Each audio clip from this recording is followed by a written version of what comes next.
Hello, so in this video we're going to try and build up a little bit of intuition behind where Brownian motion kind of comes from and such like. So how we're going to do it, is by looking at what's known as symmetric, what's known as random walk. Now it's sometimes called the drunk person walk, because if you imagine you start at a point here, and a sort of a drunk person is kind of walking around. He goes to here, then he goes to here, then he goes to here, and this is used to kind of model particles. Okay, there's kind of, you move an even time step each time, and effectively you end up with something which is fairly random. And obviously I'm not being random because I tend to, it's impossible for a human being to be random because we're kind of programmed to do patterns and stuff. But over time we basically end up with a random pattern. Okay, so it's effectively just a drunk person walking around. Let's get rid of all that. Okay, so this is what's known as a random walk, and we're going to make it symmetric. Okay, and the reason why we're going to make it symmetric is because we're going to basically have a probability which is even. Okay, so a probability which is symmetric, so a probability of a half. Okay, and we're going to basically let this symmetric random walk, we're going to denote it by the random variable xn. Okay, and what we're going to basically do is we're going to start a process at 0. So we're going to start like a counter, if you like, at 0. Okay, and what we're going to look at is discrete time steps. So basically what we're going to do is we're going to do something. We're going to cause a step, and the value of the process either increases by 1 or decreases by 1 with a probability of a half. So we've got a probability of a half, and basically we either go up by 1 or we go down by 1 with each time step. Okay, so with each time step we either go up by 1 or we go down by 1. The value which we're looking at either goes up by 1. So the value of xn at each time step either goes up by 1 or down by 1. And what we're going to actually do is we're going to toss a coin, because a toss of coin is supposed to be random, right? It's supposed to be random. Okay, it's got a probability of a half. And what we're going to basically do is we're going to toss a coin. And for each toss of a coin, if we get heads, we're going to move up by 1. We're going to move the counter xn up by 1. But if we get tails, we're going to go down by 1. Okay, so we're going to move xn down by 1. So effectively, what we're doing, if you want to kind of model it, we've got xn. Okay, and over time, what we're going to do is build up. We're going to build up a value. So we're either going to go up by 1 or down by 1. Now this is kind of the notation. And we're going to go on from 1 to n, okay, and we're going to have a counter, and we're going to call it zk. Okay, so basically it's better seeing it kind of by a graph. Okay, we've got a graph going on. Oh, it could be negative as well. Okay, could be negative. And each time step kind of corresponds to a flip of the coin. Okay, so we're going to start at 0, so this is xn. We're going to start at 0, and let's say we get heads. Okay, so maybe if I put in a little bit of an axis up here. Okay, oops. That's fine. So you go 1, 2, 3, and we can carry on going, -1, -2. And we start at 0, okay? And this is first time step, this is second time step, this is third time step, this is fourth time step, this is fifth time step. Okay, so t equals 1. So, sorry, each time step is a flip of the coin. So this is after the first flip, this is after the second flip, this is after the third flip, fourth flip, fifth flip. We carry on going, basically. But we're going to do it for 5 flips and see what we end up with. So I've got a coin here, okay, and I'm going to flip it. You obviously can't see me flipping it. I'm going to flip the coin, okay? So I flip the coin and we get tails. Now when we get tails, we go down by 1. So we start at 0, okay, and we go down to -1. So we go down like that. There we go. Flip it again. Okay, I've got tails again. So what we're going to do is we're going to go down by 1 again. Okay, so to the next time flip, we're going to go down to 1 again. So you end up down here. Flip it again. Right, we get heads, so therefore we go up by 1. Up by 1, so we go up to here. This isn't very well drawn. Obviously, you can draw it yourself better, but there's limits to what I can do. Let's flip it again. Heads again. Right, go back up to here, so we're back at 0, and heads again. Okay, so we're back up here now. Oops, let's get the time period. There we go. That's a little bit better. So therefore, this is kind of the random walk. Now, of course, we could have done it over and over again, and we could have, let's do it again actually. No, let's not do it again. You can do it again in your own time. You may have had sort of something which looks like this next time. Something looks like that. So we're going to go up and down a bit more. But effectively, this is kind of what we're looking at. Okay, so hopefully you're kind of building up this idea of a symmetric random walk. Okay. Now what we're going to do is we're going to start to toss the coin over smaller time intervals. So let's say, for example, if I toss the coin once a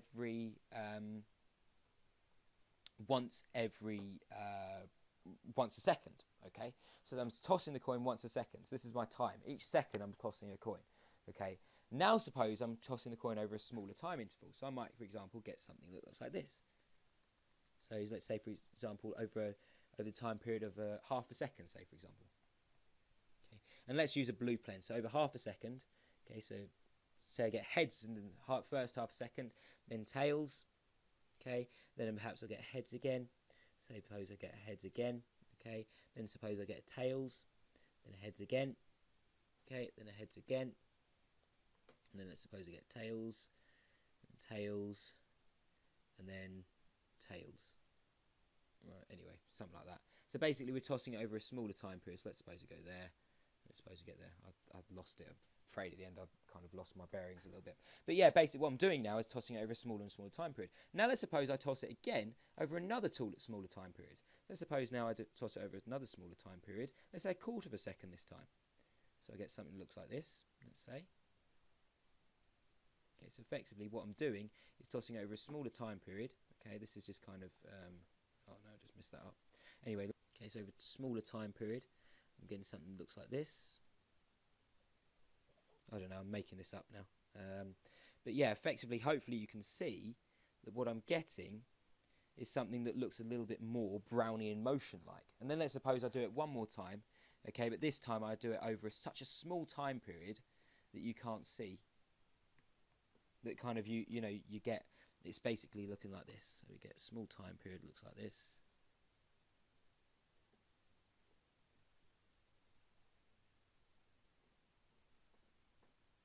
Okay, so a small time period, and basically, you know, this basically, so basically over a smaller and smaller time period, I'm sort of going towards a kind of something that looks like a Brownian motion. So hopefully you can kind of see what I was doing with that example, right? So effectively, you know, in my discrete case, in other words, when I had sort of definite time intervals, you know, 1 second or half a second or a quarter of a second, in my discrete case, I had what was known as a random walk. Okay, so in my discrete case, I had what was known as a random walk. In other words, I had definite time steps. Then basically, as I considered smaller and smaller time steps, okay, effectively my time interval was becoming smaller and smaller and smaller. And effectively, what I was doing is I was becoming continuous. So in other words, as my time steps become smaller and smaller and smaller, so my time steps is going to 0, okay, I get what was known as a continuous case. So instead of it being suddenly jerky movements, it was now kind of much smoother. It became much smoother rather than being kind of definite time intervals. It became what was known as continuous. In other words, I didn't have to keep taking my pen off the paper for each second, right?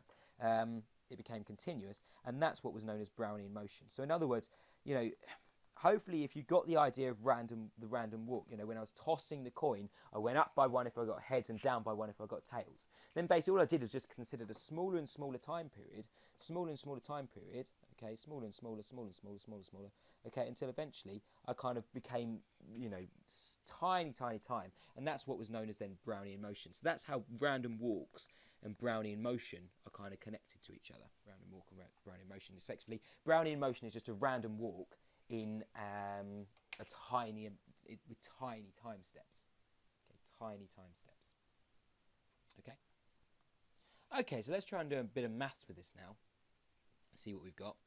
Okay, so remember that we had our random variable, xn, which was for our symmetric random walk. We defined that as the sum from k equals 1 to n of zk, right? And let's just take zk. Well, remember we said that zk was equal to 1 if, you know, 1 if we had, what was it, heads, okay, and it had a probability of a half, okay, and -1 if it was a tails, and again, that also had a probability of a half, right? Well, let's define zk then. If we divide our time interval into n equal steps, okay, so in other words, we're kind of moving along here, okay, so we've got a random walk now, okay, I've kind of shown you how to derive the Brownian motion. Now let's try and look at some mathematical properties of the Brownian motion. So we have our random walk, which is defined by xn equals the sum from k equals 1 to n of zk, and let's define, you know, let's divide like we did up here. Let's divide our time intervals. So say, for example, 5. We started off with 5 seconds, and we flipped a coin every second. So therefore, what we did effectively was divide our 5-second interval, okay, up into 5 equal time steps, yeah, because we tossed a coin every 5 time steps. Okay, then what we did with every half a second, what we were doing is again the same interval, 5 seconds, but we're tossing every half a second. So therefore, we were dividing our 5 second time interval up into 8 time intervals. Okay, because we're tossing one every half a second. Okay, and then what we did with the quarter of a second, same thing. We had 5 second time interval, but this time we're tossing every quarter of a second. So we were dividing up into 16. Yeah, and then basically we kept dividing up into smaller and smaller time steps. So in other words, what we're doing is we're dividing zk up into t over n. Okay, so we're dividing our time interval t, which are 5 seconds, up into equal sized time periods, and the number of time periods that we had was n. Okay, so if we're tossing every second, we're dividing up into n was 5. Okay, so we're dividing up into 5 equal time steps. Every half a second, n was 8 because we're dividing up into 8 different time steps, and so on and so on and so on. So basically, we've got this now. Okay, and what I'm actually going to do is, for convenience, I'm going to turn this into a square root. Okay, and you'll see why I'm going to turn this into a square root in a minute. And of course, we can have the plus or minus root if we take a square root. You can see why I'm going to have the square root in a minute, because what I'm going to do is I'm going to try and find the expectation. Okay, so what is the expectation of zk? What is the expectation of zk? Well, the expectation of zk would be 0. Okay, because we've got a symmetric random walk. So basically what we're asking is, what would be the mean? So we're starting at 0, okay, we're following some kind of random walk, some kind of random pattern, okay, so what value would we expect to get out at the end? Well, we've got a probability of a half. We've got a probability of the half, so basically there's a half probability that we move up, and there's also a half probability that we move down. Okay, so what would be the overall probability? Oops, didn't mean to do that. There we go. What would be the overall probability? What value would we expect zk to be? Well, we'd expect it to kind of stay the same, because we either go up or we go down, so therefore we kind of take the average of those two. So we either go up, so we either go to 1 or we go to -1. So the expectation is just the average of those two values, so the value in the middle would just be 0. Okay, so the expectation should be 0. Now, what is the expectation of zk squared? What is the expectation of zk squared? Well, it depends on how many intervals we're dividing up into. So we've got our time interval. It's going to be our time interval divided up into however many steps that we divide it up into, isn't it? Okay, so the expectation of zk squared should be t over n. Okay, so therefore, so basically, if our expectation of zn is 0, then our expectation of xn, okay, which is just the sum of zk. So therefore, if the expectation of zk should be 0, okay, if the expectation of zk should be 0, then xn, which is equal to the sum of zk, should also be equal to 0, right? Because it's effectively just like taking the sum of 0, right? So that should be equal to 0. There's also an identity which I need to kind of, so basically what we can say is that those two things are equal to each other, right? Because we've got xn is equal to that thing, right? Right, okay. Yeah, right. So there's an identity which I want to draw your attention to. It's E of, if we've got Zi and Zj, so the expectation of two things multiplied together, we can just break them up into the expectation of the first thing. It's a linear operator, right? Expectation of Zi times the expectation of Zj, okay? And because they're kind of, and they should both be equal to 0 because they're independent, is that right? Oh, I can't remember. Anyway, it's equal to 0, okay? Because the expectation of two things multiplied together should be 0. Okay, maybe I need to think about that. I think it's because they're independent. Okay, so let's have a look then. What is the expectation of xn squared? That's what we're after. So we've got the expectation of xn is equal to 0. That's fine, just by logic. So what's the expectation of xn squared? Well, the expectation of xn squared, well, what's xn squared equal to? What's xn squared equal to? It is, xn is going to be equal to, well, xn is going to be equal to, xn is equal to the sum of zk. Okay, so xn is equal to the sum of zk, so therefore we would expect that it's the sum of zk squared. Yeah, it's the sum of zk squared. So in other words, what we're saying is it's the expectation of z1 times z1 squared plus z2 squared plus, wait a minute, sorry, that's not strictly correct, is it? Because it's not the expectation of zk squared, it's the expectation of all of that squared, because that's what xn is equal to. So xn is equal to that, so therefore xn squared should be that squared. Yeah, sorry, that was my mistake. So it's going to be Z1 plus Z2 plus right the way through to Zn, right, Zn, okay, and all of that squared, all of that squared. So effectively what we end up with is E of Z1 plus Z2 plus right the way through to Zn, right, times the same thing again, so Z1 plus Z2 plus right the way through to Zn. Okay, so the expectation of all of that thing. So let's just multiply all this thing out. So we end up with, well, what's it going to look like? So Z1 times Z1, so that's Z1 squared, plus Z1 times Z2, right? Plus, so I'm just doing Z1 first, Z2, right the way through to Z1 times Zn, right? And then we're going to carry on. We're going to do the same thing now for Z2. So it's Z2 times Z1, okay, so Z2 times Z1 plus Z2 times Z2, so Z2 squared, right, plus right the way through to Z2 times Zn, okay, plus, right, let's have a look, keep going. So we got, let's get rid of that, please. There we go. Zn times Z1, Zn times Z1, plus Zn times Z2, plus right the way through to Zn squared. Plus Zn squared. Okay. Now, here's where we can make use of our identity.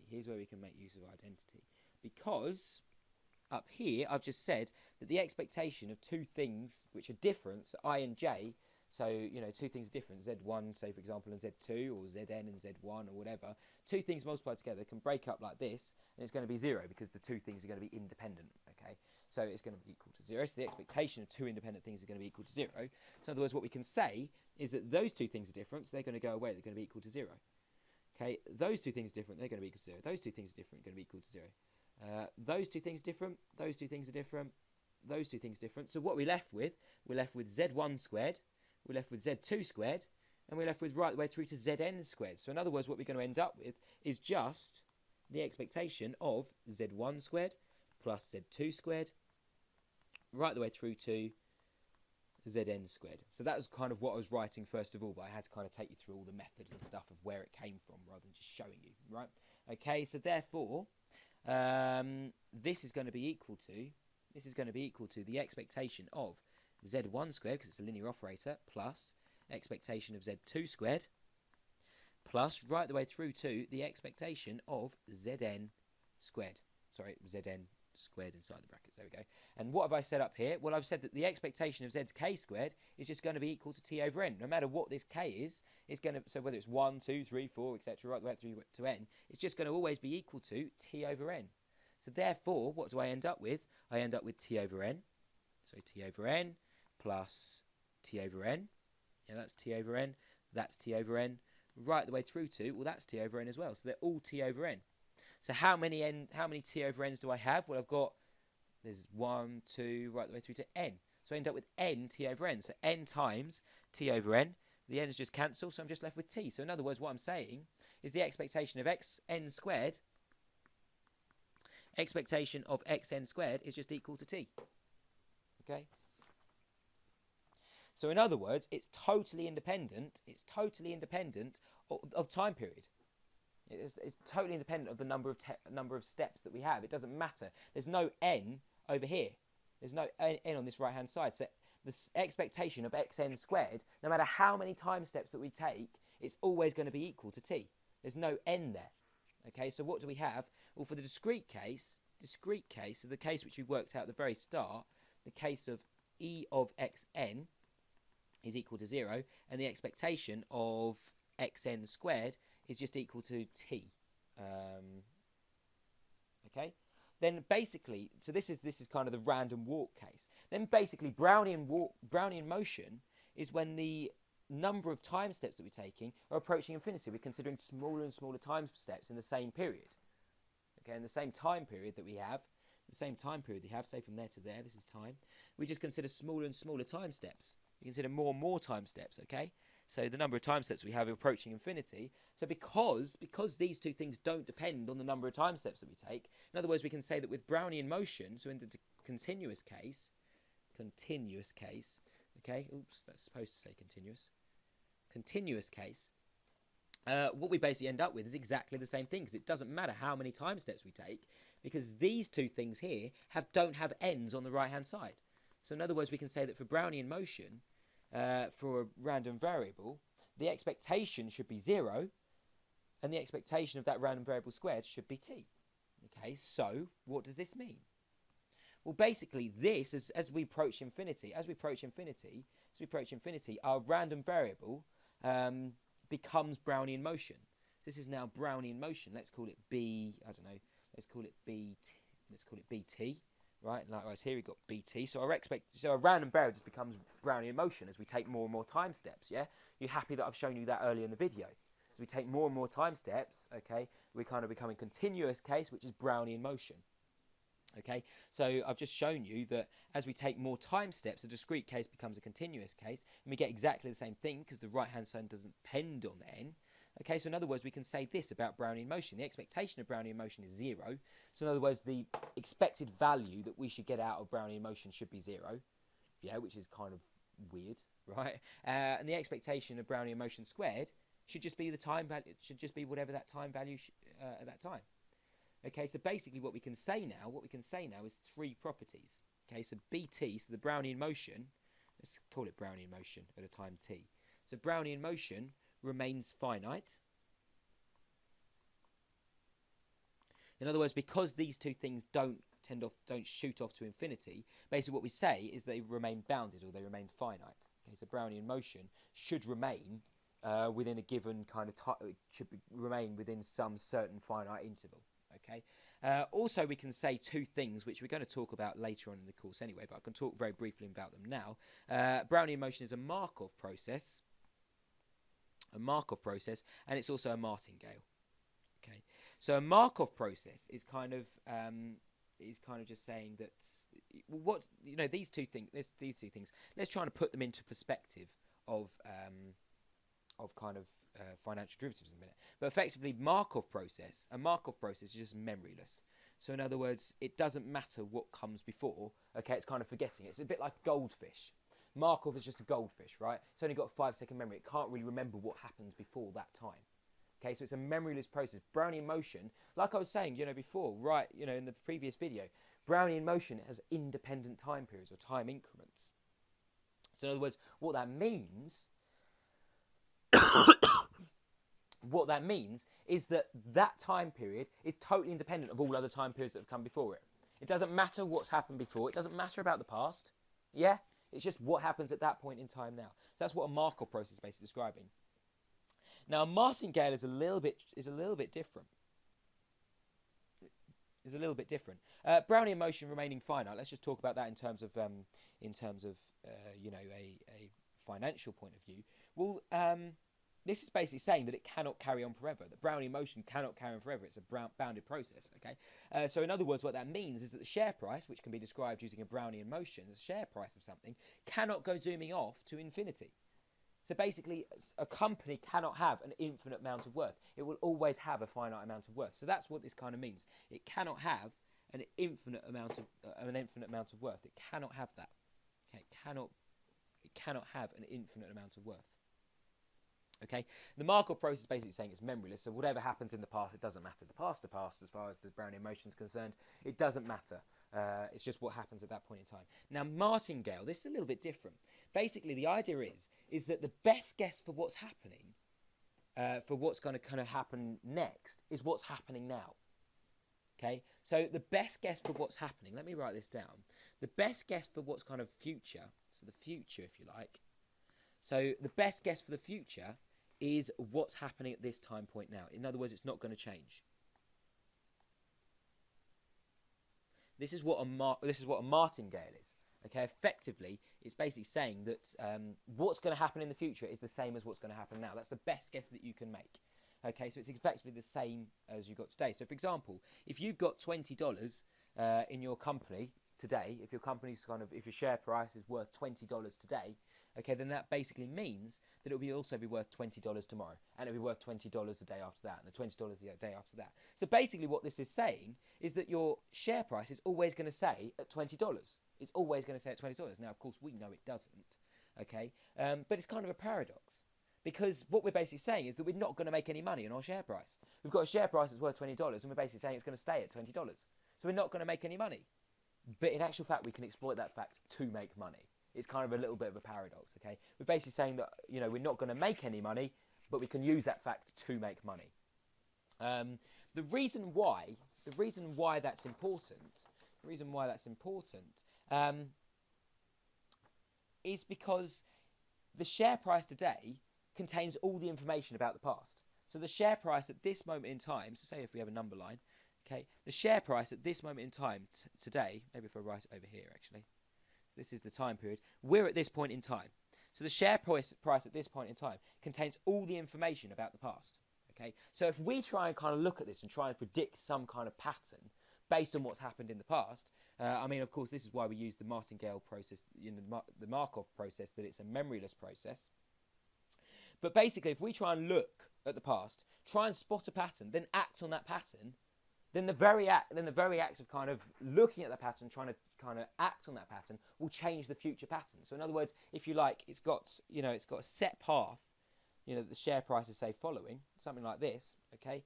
And, you know, say if we're at this point in time here, and it should carry on like this. It knows which path it's going to carry on, say, for example. It's going to carry on this path. But basically, we're going to look at what's happened in the past, and we're going to try and predict that it's going to happen on this path. Well, our actions of predicting what's going to happen on the past is actually going to change the share price. So in other words, we've got something that looks like this, okay? And it should carry on like this. Okay, but because we can kind of look at the past and we can kind of try and spot some pattern, then we kind of try and act on that to try and exploit as much money as possible based on the predicted pattern. Okay, but that action of acting on it, say for example we go out and buy more shares, right, will affect what's going to happen in the future. Buying more shares will obviously affect you know, other things elsewhere. So effectively what we're going to end up with is our action is actually going to change what the pattern is going to look like, for example. Maybe that's a bad thing. One final thing about Brownian motion is that, of course, if we look back up here, okay, it's going to become kind of like something like this. And it's what's known as a fractal. Okay, so it's going to become something like this. As we consider smaller and smaller time steps, it's going to become more and more random, going to become more like this. And this kind of shape. And it's what's known as a fractal. So basically what we do is we zoom in on a section of the graph. We zoom in on the section of the graph, and it's still looking like this. Then we zoom in on this section of the graph, say. Excuse me. And it looks like this. Okay, so in other words, no matter how many times we zoom in, we still get this jagged pattern. Whereas with most graphs, if it looks, say, something like this, you know, if we zoom in, effectively, as soon as we start zooming in, we expect it to kind of become smoother, okay, until effectually become a straight line. So that's one of the biggest difficulties, that basically, you know, this kind of theory with most functions, in that basically we zoom in far enough, it becomes a straight line, we can then use that to differentiate and find out what the rate of change is. But because most share prices follow a Brownian motion, and when we zoom in, we still get jagged patterns. So in other words, it doesn't approach a straight line. We can't use standard differentiation techniques. We actually have to use something called stochastic differentiation, which involves probability as well. Okay, but we'll come to that in future videos.